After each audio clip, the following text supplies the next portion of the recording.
जैसा कि आप जानते हैं, क्लास 10th और 12th के एग्जाम हो चुके हैं। बाकी क्लासेज के 9th एंड 11th और इससे नीचे वालों के एग्जाम चल रहे हैं। अभी एग्जाम होने के बाद बच्चे चाहते हैं कि हम थोड़ा रेस्ट करें, आराम करें, थोड़ा सस्ता लेते हैं। लेकिन जिनको अगली साल की तैयारी करनी है वो अगली साल की तैयारी में लग जाएंगे। अभी मैं ये बताना चाहता हूं कि क्लास 9th का एंट्रेंस और क्लास 11th का एंट्रेंस विश्व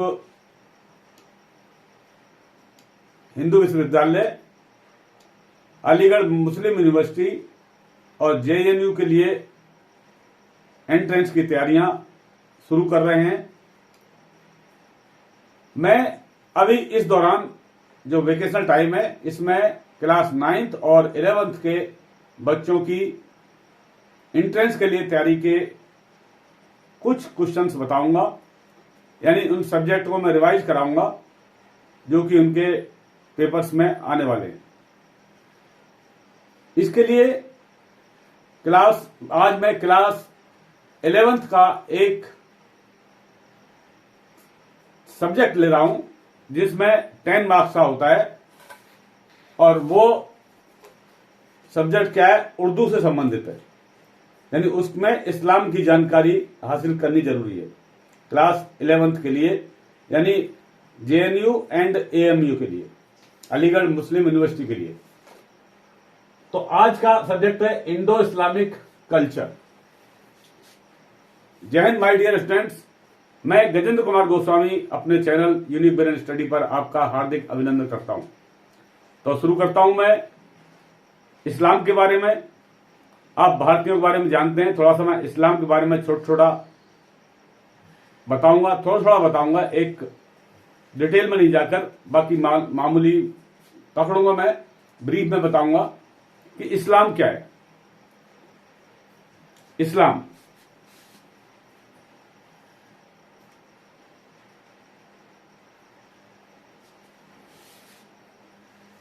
एक अरबी वर्ड है जिसका मतलब होता है हुक्म मानना।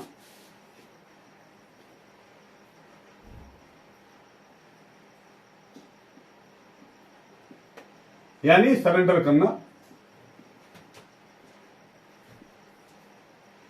अपने को आत्मसमर्पण करना। जो इष्ट है इस्लाम में, जिसको मानते हैं, उसके प्रति अपने आप को समर्पण कर देना और सबमिशन करना।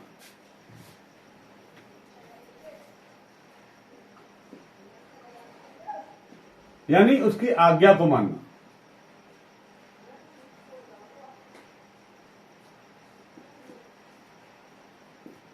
जो भी अपना उनका देव है, जो उनका ईष्ट है, यानी जो पैगंबर है, उसके आज्ञा को मानना।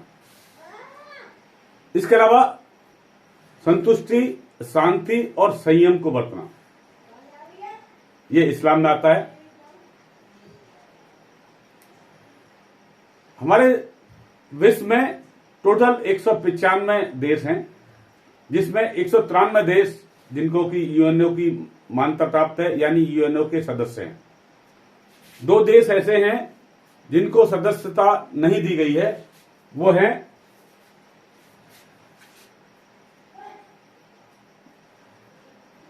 परम धर्म पीठ पहला, और दूसरा है फिलिस्तीन।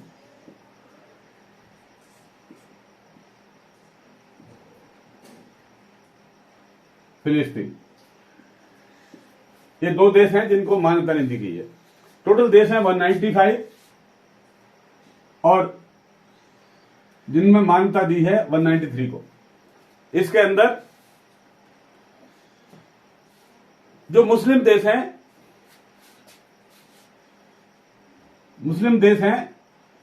27, वैसे 57 बताते हैं, लेकिन 57 ना होकर 57 ना होकर इसमें 57 के बीच में ऐसे देश हैं जिनकी कई धर्म हैं उसमें, लेकिन प्योर जो देश हैं मुस्लिम के 27 हैं।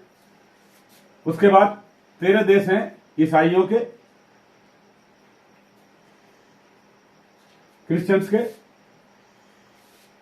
और 43 देश ऐसे हैं जिनको अलग अलग धर्म को फॉलो करते हैं, और 106 देश ऐसे हैं जो कि धर्मनिरपेक्ष हैं।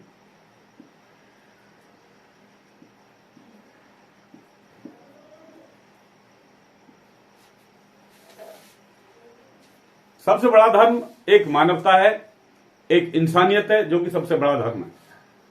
लेकिन इन धर्म के ठेकेदारों ने इस विश्व में 300 धर्म बना दिए। 300 धर्म में जो मुख्य धर्म है, मेन धर्म है, वो है हिंदू, मुस्लिम,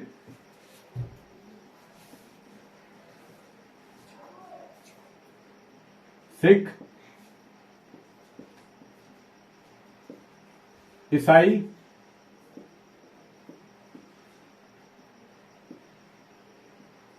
जैन एंड बौद्ध।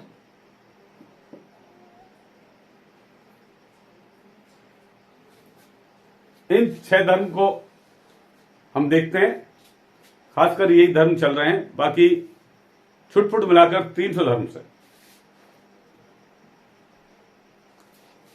ये अभी जैसा कि चैप्टर चल रहा है, आज का चैप्टर क्या है? इंडो इस्लामिक कल्चर, यानी एक ऐसा सभ्यता जिसमें भारतीय और इस्लामिक सभ्यता सम्मिलित है।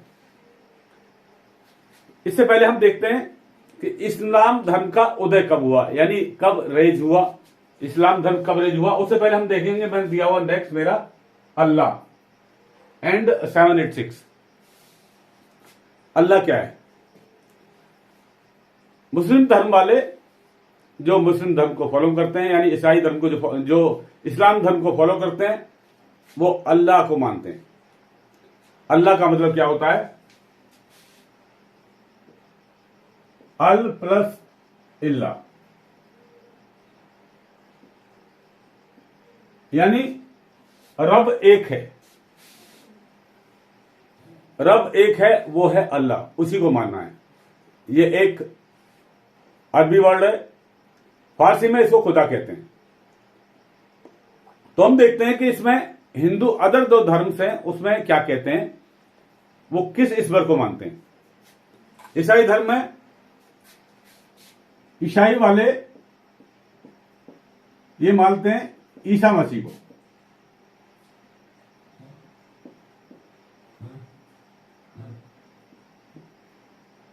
और ये कहते हैं गॉड इज वन।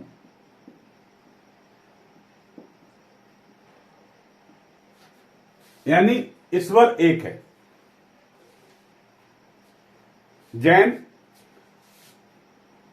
जैन मानते हैं भगवान महावीर को,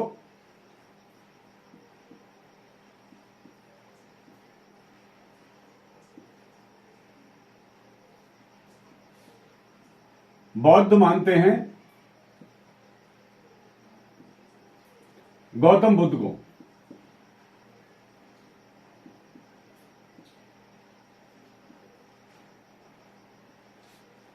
यानी वो कहते हैं कि विष्णु का ये 9वां अवतार है गौतम बुद्ध, इसको मानते हैं और गणपति की पूजा करते हैं। इसके बाद सिख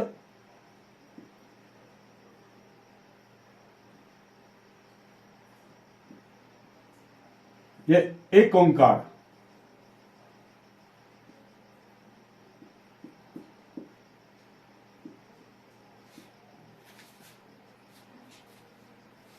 एक ओंकार है जिसकी कोई शकल नहीं है, निराकार है, अकाल है जिसका काल नहीं है, एक ओंकार है।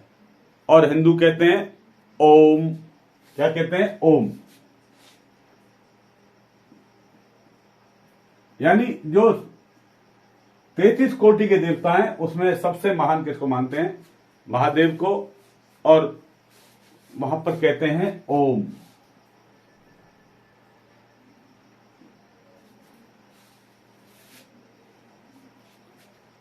ये चीजें अब देखिए आप,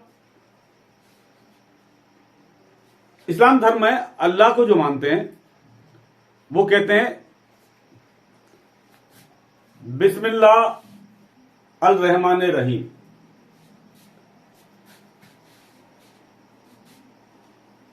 बिस्मिल्लाह अल रहमान रहीम। और इसको हम लिखना चाहें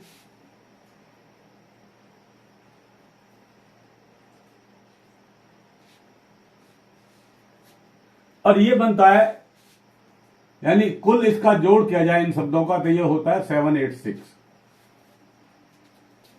यानी 786। एक इस्लाम धर्म का एक लकी नंबर है। इस्लाम धर्म का ही नहीं, हिंदू धर्म का भी ये लकी नंबर है। हिंदू धर्म के इष्ट देव को याद दिलाता है। वो कैसे देखते हैं आप देखें, 7 + 8 + 6 करें आप तो क्या आता है 21। और 21 का थोड़ा सा विच्छेद कर दें, अलग कर दें तो क्या हो जाएगा 2 + 3 क्या हो जाएगा 3। 2 में यदि मुस्लिम धर्म है तो क्या है, अल्लाह है एक।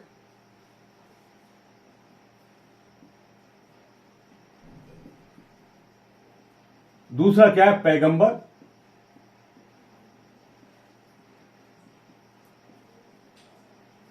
और तीसरा क्या है, उनके फॉलोअर, नुमाइंदे। तो ये 3 इसको कवर करते हैं।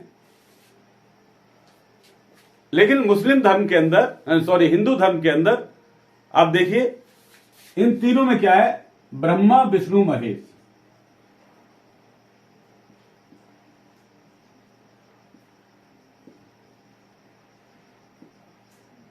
विष्णु महेश, ये तीनों देव मिलाकर एक बनता है और वो है ईश्वर यानी ओम।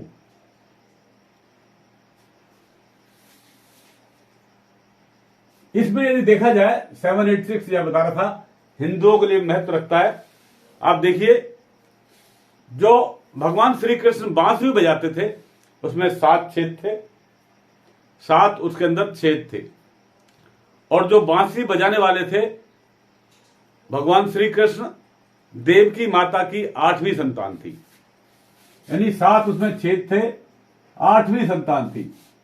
और वो जो बांसुरी बजाते थे 3 उंगली राइट वाली और 3 उंगली लेफ्ट वाली, इनसे बजा करते थे, यानी 6 उंगली से बजाते थे। यानी 786 का हिंदू धर्म में भी बहुत महत्व है।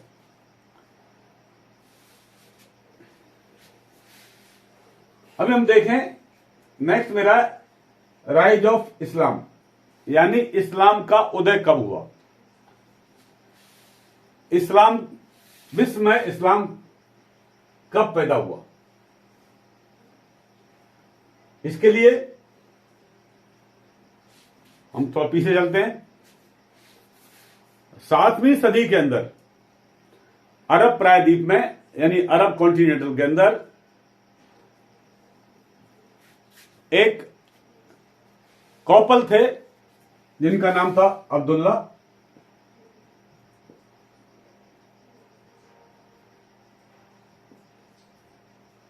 और उनकी पत्नी का नाम था आमीना।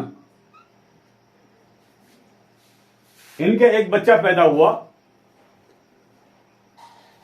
इस बच्चे के पैदा होने से पहले ही जो इनके वालिद थे अब्दुल्ला वो खत्म हो गए थे। और बच्चा होने के 6 साल बाद ये अमीना भी खत्म हो गई। उस बच्चे का नाम था नबी हजरत सल्लल्लाहु अलैहि वसल्लम।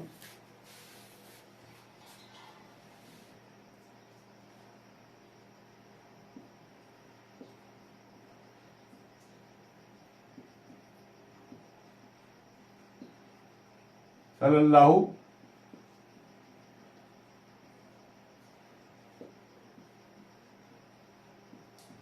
अलैहि वसल्लम।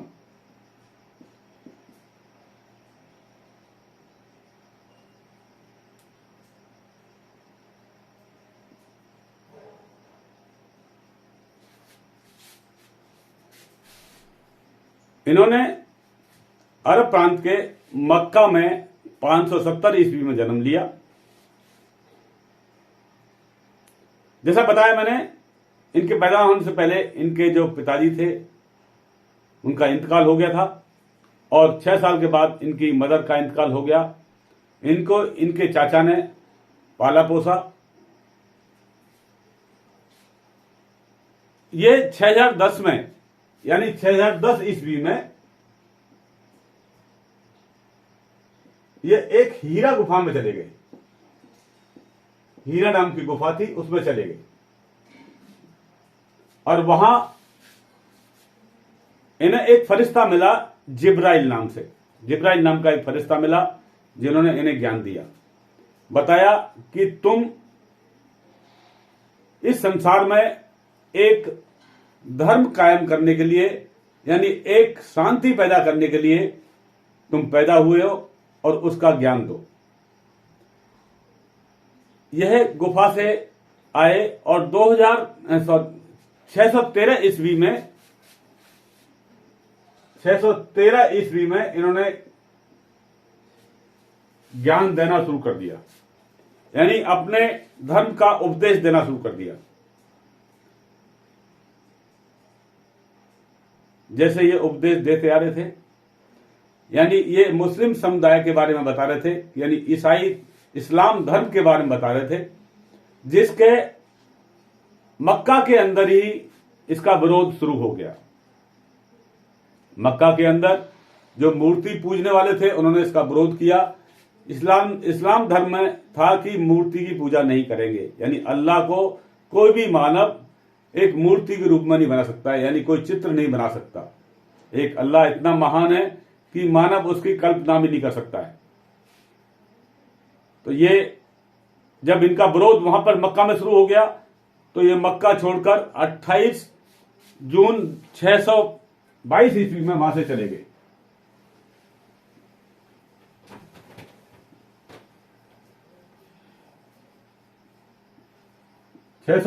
ईस्वी में इन्होंने मक्का को छोड़ दिया और मदीना चले गए।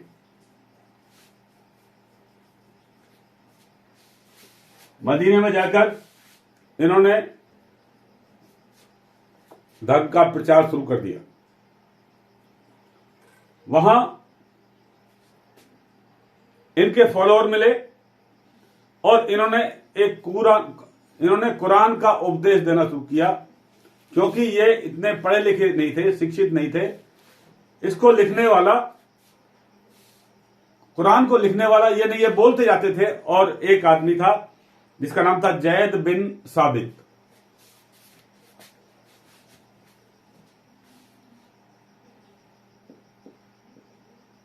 जैद बिन साबित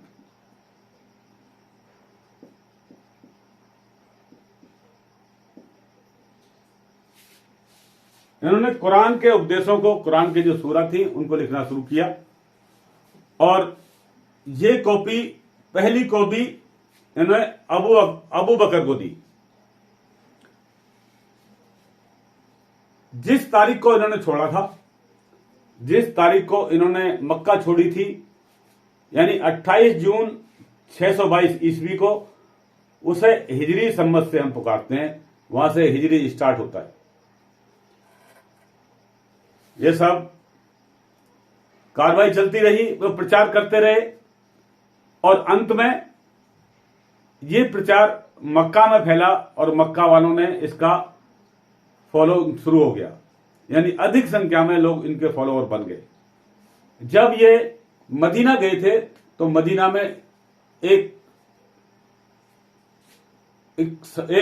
क्या किया इन्होंने, प्रचार के साथ साथ एक मस्जिद बनाई।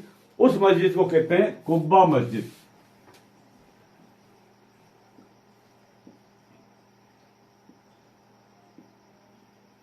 कुब्बा मस्जिद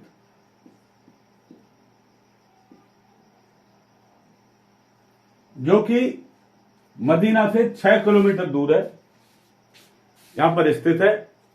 यह विश्व की सबसे पुरानी मस्जिद है। ये वापस मक्का लौटाए और मक्का में इन्होंने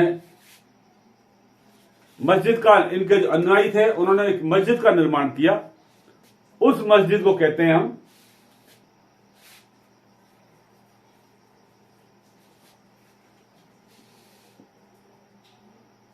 अल हरम मस्जिद, जिसको काबा भी कहते हैं। और यही काबा है, यही वो मस्जिद है जहां पर कि हमारे देश के यानी विश्व के मुस्लिम जो एक बार घूम के आना अपना सौभाग्य समझते हैं। यानी वो मक्का की वही मस्जिद है जहां पर जाना एक सौभाग्य की बात है। आम दिनों में यहां पर जो भीड़ होती है 9 लाख की होती है, लेकिन हज के टाइम पर ये 40 लाख की भी भीड़ को ये मस्जिद ऑब्जर्व कर लेती है।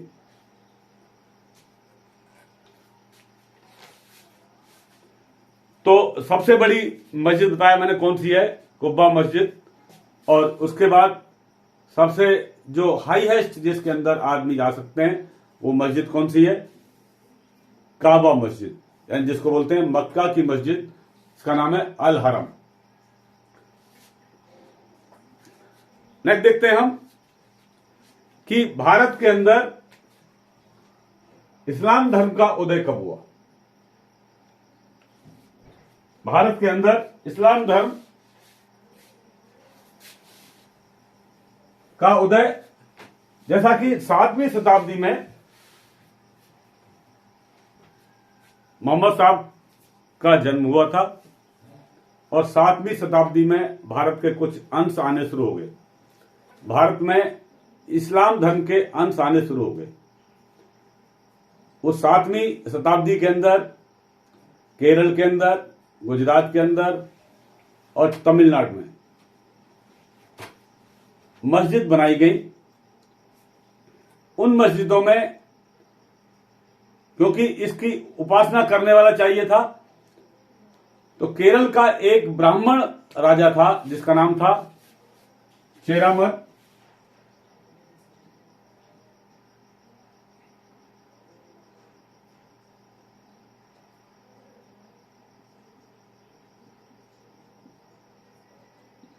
चेरासन पेरुमल ने 7वीं शताब्दी में मुस्लिम धर्म यानी इस्लाम धर्म इख्तियार कर लिया और इसने नाम रखा अपना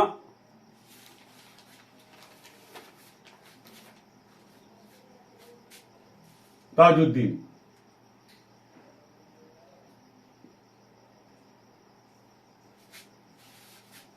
इसने नाम रखा अपना ताजुद्दीन।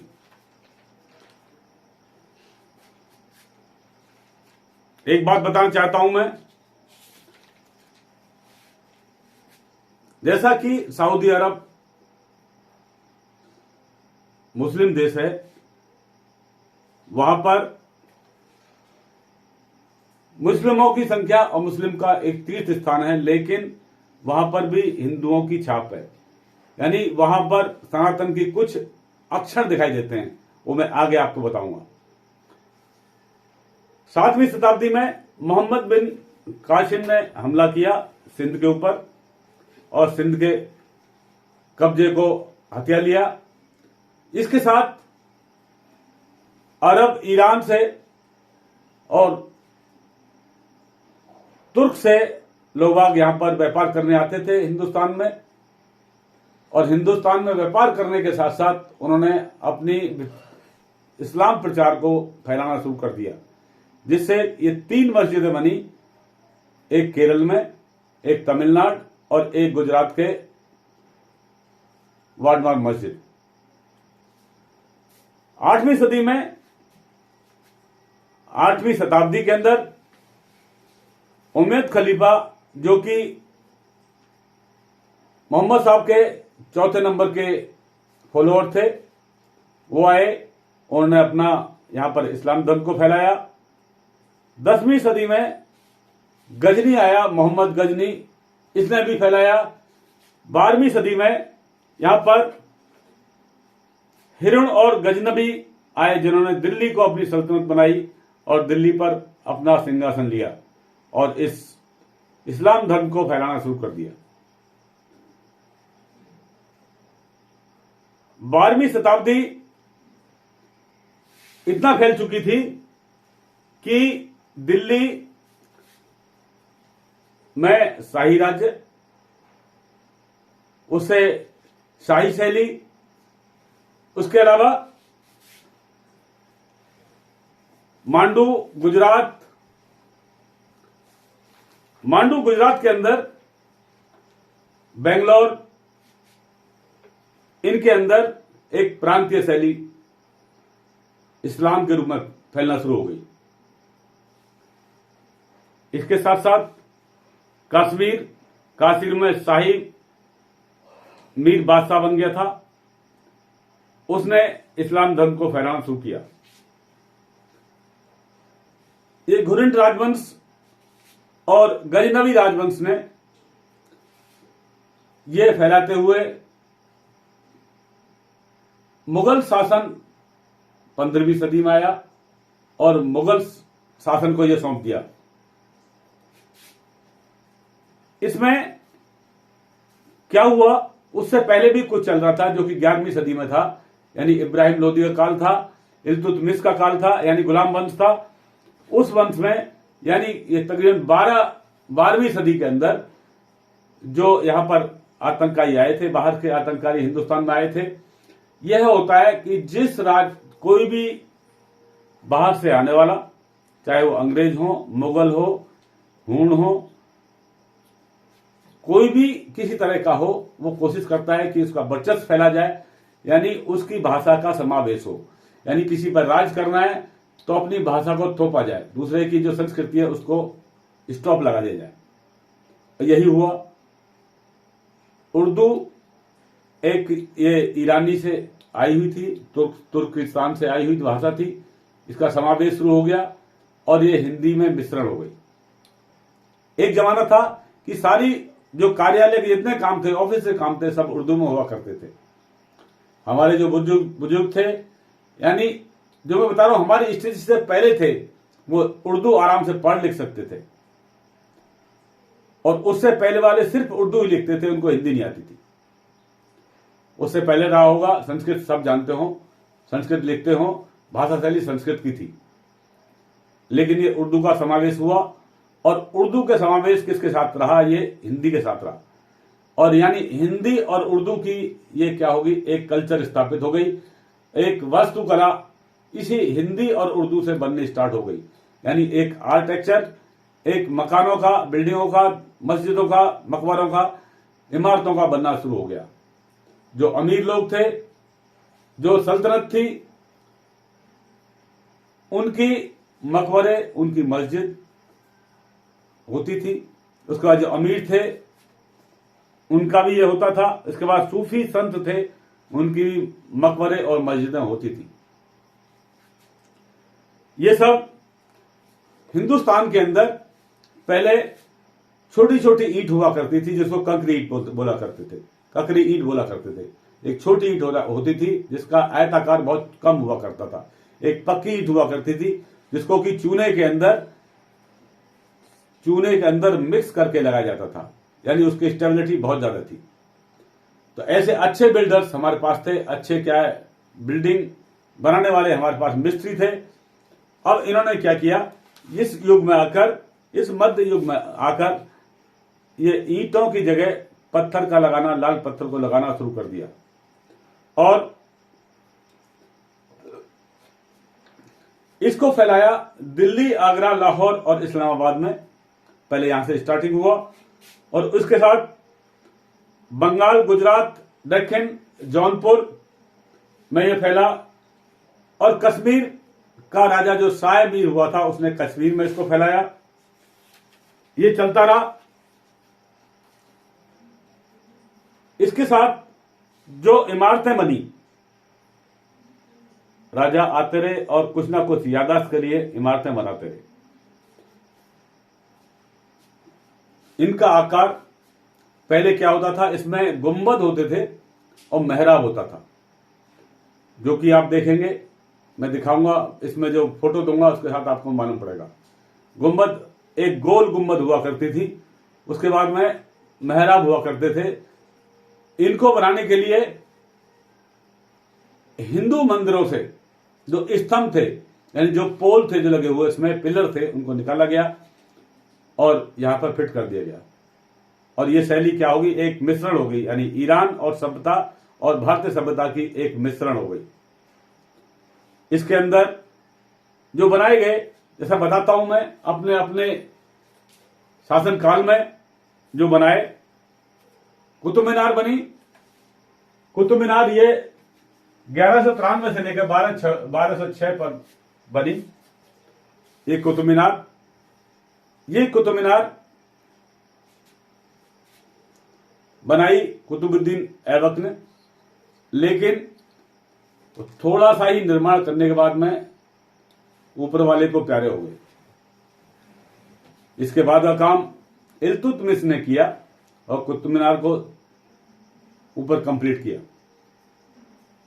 इसी तरह से आने वाले शासकों ने अपने अपने मकबरे, अपने पूर्वजों के मकबरे और मस्जिदों का निर्माण करना शुरू किया और इमारतें बनानी शुरू की, जिनके अंदर जो गुंबद होते थे, उस गुंबद के अंदर नीचे खाली स्थान होता था, जिसमें मूर्ति पूजा का उल्लंघन था, यानी मूर्ति पूजा वर्जित थी। उसकी जगह पर उसके शो के लिए वो फूल पत्ती वगैरह बनाया करते थे, जैसा कि जिस साम्राज्य में पैसा होता था उस तरह से उसमें अंकन करता था। कहीं कहीं पर हीरे चांदी के भी छत्र लगाए गए, जो अपने निवास वगैरह को बनाने के लिए। तो हम देखते हैं कि इस तरह से एक सभ्यता खड़ी हुई, मिश्रण इंडो इस्लामिक कल्चर।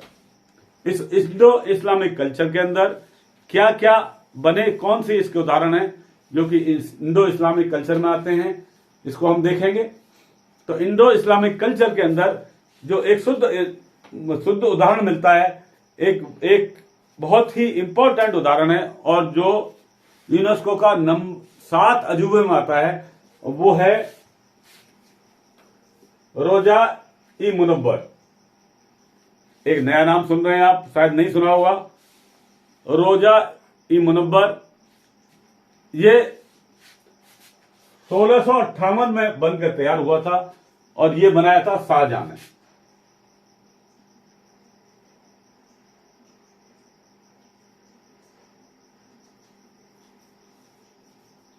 शाहजहां ने बनाया था, बिल्कुल नया नाम है। इसका नाम असली है ताजमहल या मुमताज महल। तो मुमताज महल इस कल्चर की, इस वास्तुकला की, इस आर्किटेक्ट की एक भरपूर निशानी है। इसके बाद शाह रुबेन ए आलम 1320 से लेकर 1324 के टाइम है। ये पाकिस्तान के मुल्तान में बना हुआ एक मकबरा है, जो कि अलादीन हजरत शाह की याद में बनाया था 1320 से 1324 में। नेक्स्ट मकबरा किसका है? हुमायूं का मकबरा, टॉम्ब ऑफ हुमायूं। ये 1662 में हुमायूं की बीबी हमीदा बानो ने बनाया था। ये मकबरा दिल्ली में निजामुद्दीन औलिया के मजार के बिल्कुल सामने है, यानी दिल्ली मथुरा रोड पर है। नेक्स्ट देखिए, tomb of Sikandar Lodi. Tomb of Sikandar Lodi ये 1517 से 1518 के अंदर ये बनाया गया। ये इसके पुत्र इब्राहिम लोदी ने बनाया और इसमें सहयोग मिला किसका? अवध के नवाब का। टॉम्ब ऑफ सफदरजंग ये 1758 में दिल्ली में सफदरजंग के पास में बना हुआ है। यानी ये जो मैं बता रहा हूं सब में समावेश है इंडो इस्लामिक कल्चर का। इंडो इस्लामिक आर्किटेक्ट का, इंडो इस्लामिक वास्तुकला का। तो टॉम्ब ऑफ सफदरजंग जो कि 1758 में बना था और ये शुजा-उद-दौला ने बनाया था। नेक्स्ट है टॉम्ब ऑफ अकबर, 7वीं शताब्दी में बना, जो कि आगरा से तकरीबन 14-15 किलोमीटर मथुरा रोड पर सिकंदरा है उसमें स्थित है, उसमें बना हुआ है। ये कुछ इमारतें ऐसी हैं जिसका कि यूनेस्को की गिनती में आते हैं और इन पर क्या होता है, किसी भी टैक्स लगता है, यानी देखने का क्या है, टिकट लगता है। टॉम्ब ऑफ अकबर यानी 7वीं शताब्दी में ये खुद अकबर ने खुद ही बनाया था कि मैं जब दफन होऊंगा तो मुझे यहां पर दफन किया जाए। नेक्स्ट है टॉम्ब ऑफ आदम, 1561 ईस्वी में ये मेहरौली में बनाया हुआ है, दिल्ली मेहरौली के अंदर। ये आदम अकबर का एक जनरल था, एक मुख्य सेनापति था, जिसका समाधि, जिसका मकबरा ये मेहरौली में बनाया हुआ है। टॉम्ब ऑफ जहांगीर यानी जहांगीर का मकबरा, जहांगीर का मकबरा ये 1637 में बनाया हुआ था। 1637 में इसको बनाया। कहां पर है ये? अली हजबरी स्ट्रीट, पाकिस्तान, लाहौर में।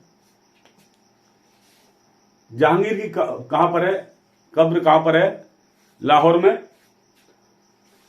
नेक्स्ट है टॉम्ब ऑफ मोइनुद्दीन चिश्ती, ख्वाजा मोइनुद्दीन चिश्ती की दरगाह, ये अजमेर में, राजस्थान के अंदर।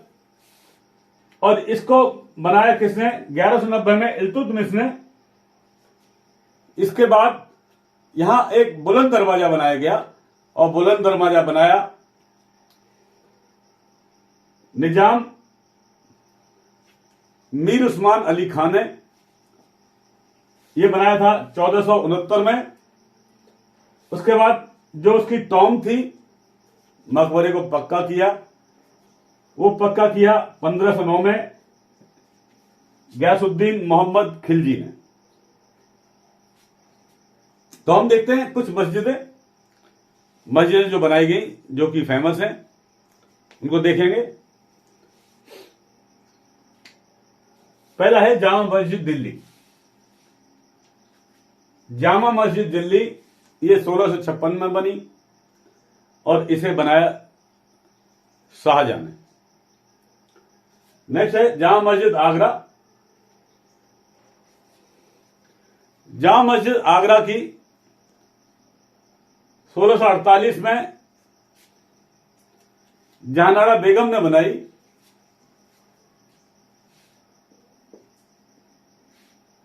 नगीना मस्जिद आगरा ये 1562 में बनाई गई। नगीना मस्जिद आगरा में नगीना मस्जिद है, जिसको बनाया गया 1562 में, इसको शाहजहां ने बनाया। इसके अलावा आगरे का लाल किला और दिल्ली का लाल किला भी यूनेस्को में शामिल है, जिसकी कलाकारी, जिसकी नक्काशी देखने लायक है। इन हर जगह आपको नक्काशी मिलेगी। मक्का मस्जिद हैदराबाद। मक्का मस्जिद हैदराबाद को 1617 में बनाया गया, जिसको 1617 में मोहम्मद कुली बेग ने बनाया। बड़ा इमामबाड़ा लखनऊ 1784 में असफुद्दौला ने बनाया। यह एक देखने वाली इमारत है। इसके बाद आप देखें 2.5 दिन का झोपड़ा। 2.5 दिन का झोपड़ा 1194 में कुतुबुद्दीन ऐबक ने बनाया। ये सब जितना मैं बता रहा हूं मैं, इनके फोटो आपके मेरे वीडियो में मिलेंगे। इनको आप देख सकते हैं कि कितने सुंदर है। ताज उल मस्जिद भोपाल 1971 में बनाई गई। ये हिंदुस्तान की सबसे बड़ी मस्जिद है। इसके अंदर 1,75,000 नमाजी नमाज पढ़ सकते हैं। इसके बाद जामिया मस्जिद श्रीनगर। जामिया मस्जिद श्रीनगर ये 1394 में बनाई गई। सिकंदर, जैसा बताया था मैंने, शाह मीर आया था, पहला शासक, पहला इस्लाम शासक जो कश्मीर में था, शाह मीर, उसने ये मस्जिद बनाई 1394 में। इसके अलावा कुछ लेते हैं मेन में। क्लास 9th के अंदर जो आर्किटेक्ट में पूछे जाएंगे उसमें कुतुब मीनार, जामा मस्जिद दिल्ली, जामा मस्जिद आगरा और दरगाह मोइनुद्दीन निजामुद्दीन। उसके बाद में मोइनुद्दीन चिश्ती, ख्वाजा मोइनुद्दीन चिश्ती का मकबरा, इसके बारे में पूछा जाएगा। सिर्फ यही सिलेबस में है, बाकी मैं आपकी जानकारी के लिए इतना बता रहा हूं। इसके अलावा देखिए कुतुब मीनार, कुतुब मीनार के बारे में बता चुका हूं। नेक्स्ट है चार मीनार। चार मीनार को मोहम्मद कुली शाह ने बनाया। ये जो नवाब वंश था, जैसा कि 16वीं सदी के बाद आया, 17वीं सदी में कुछ नहीं हुआ। जहांगीर एक कला प्रेमी था, बहुत ही जहांगीर चाहता था कि हमारा जो आर्किटेक्ट है ऊपर दिखाई दे और निकल के आए, भारत की एक अलग पहचान हो। लेकिन उसके बाद लास्ट बादशाह थे बहादुर शाह जफर मुगल के, और ये सब खत्म होता गया। लेकिन जहां पर नवाबों की सल्तनत थी, नवाब जहां पर नवाबी का अपना वर्चस्व था, उन्होंने अपना बनाना शुरू कर दिया। नवाब हैदराबाद यानी निजाम हैदराबाद में रचनाएं की, यानी आसपास जाकर उन्होंने बनाया। चार मीनार भी 1551 में बनाई गई, जिसने बनाया मोहम्मद कुली शाह ने। फतेहपुर सीकरी का 1572 में बनाना शुरू किया और 1585 में खत्म हुआ। ये एक देखने वाली इमारत है, जिसमें जो बच्चे स्कूल के हैं वो देखने जाते हैं। आप भी जाइए। बाहर से आने वाले जो आगंतुक है, भारत के पर्यटन पर आपका हार्दिक अभिनंदन है। तो ये था इंडो इस्लामिक कल्चर। इसके अलावा नेक्स्ट ये कंटिन्यू रहेगा, तो इसे कंटिन्यू लेने के लिए आपका प्रोत्साहन चाहिए। यानी मैं उम्मीद करता हूं कि आप मेरे साथ रहेंगे। तो मेरे साथ चलने के लिए आप मेरे चैनल को सब्सक्राइब करें, लाइक करें, कमेंट करें, और अगले वीडियो को देखने तक धन्यवाद। जय हिंद।